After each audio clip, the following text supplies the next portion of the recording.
Jack-Tor is the 5th episode of the first season of 30 Rock. This is directed by Don Scardino, and this is pretty great. There will be spoilers from now as I go through the episode and share some thoughts.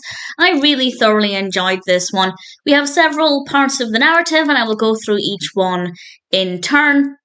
And one part focuses on the fact that Tracy might not be able to read. This is a theory that Jenna had because Tracy just wasn't reading things. And I like the way this kind of spread out across the episode. It really kept things kind of suspenseful.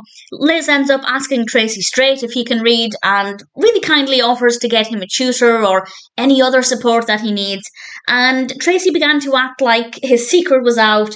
It was a weight off of his shoulders. It was a convincing performance. And then we see him commenting on something he's reading in the paper. And Liz wonders why he lied about it. And it takes us a little while to find out the truth, but Tracy is not willing to give things up yet.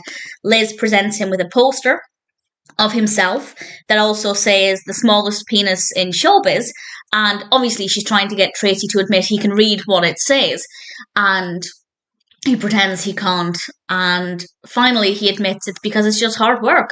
And it was an interesting part of the narrative. I liked the way it developed, the way it played out.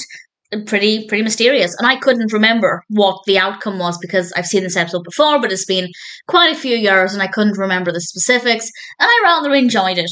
Meanwhile, Frank and Toofer are telling Jenna that somebody might be getting fired and it could be her, so she needs to do something to make sure that she isn't the one who's fired.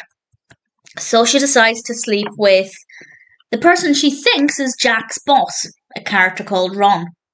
And it turns out that Ron was just an extra on the show. It was very cleverly done because we see this scene with Jack and Ron talking back and forth as if Ron is talking to him like he's his boss. And it turns out that they were having separate calls. And it was very well shot. The camera angles were great.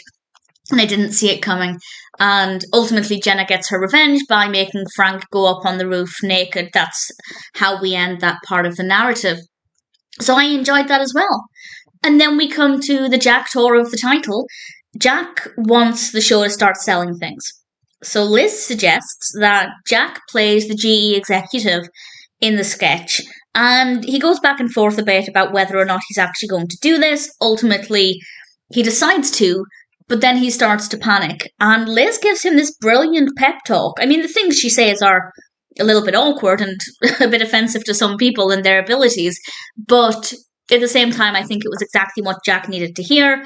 I really liked it, very well written, great performance. And then we get to see Jack actually doing his performance. And there's this really sweet moment where he's actually watching the clip himself and we get to see it at the same time. And he says something that's not funny, but obviously we're not getting the whole context. And the audience laughs and he just has a little smile to himself, because he realizes what it must feel like to get a laugh when you say something funny from an audience. And it was really nice. I really liked it. It's nice to have Jack a lot more involved, a lot more hands-on with the show. And I think it was a nice way to bring him in a little bit closer and also allow him to experience what a lot of other people experience on the show. So I thought it was a really fun part of the narrative as well. And then we end with a performance of Muffin Top. And this is one of the reasons why I wanted to rewatch 30 Rock. Not specifically because of Muffin Top, but because we do get a lot of just really random, brilliant, fun performances, great costumes. Jenna's costume there was pretty great. And it's just so fun hearing this beautiful voice. Jane Krakowski has an absolutely stunning voice, and we hear these really great vocal performances, but she's singing about ridiculous things, and this is what we get here, and I love it. I thought it was brilliant. So, really solid episode, and definitely I'm really looking forward to watching the rest of season 1.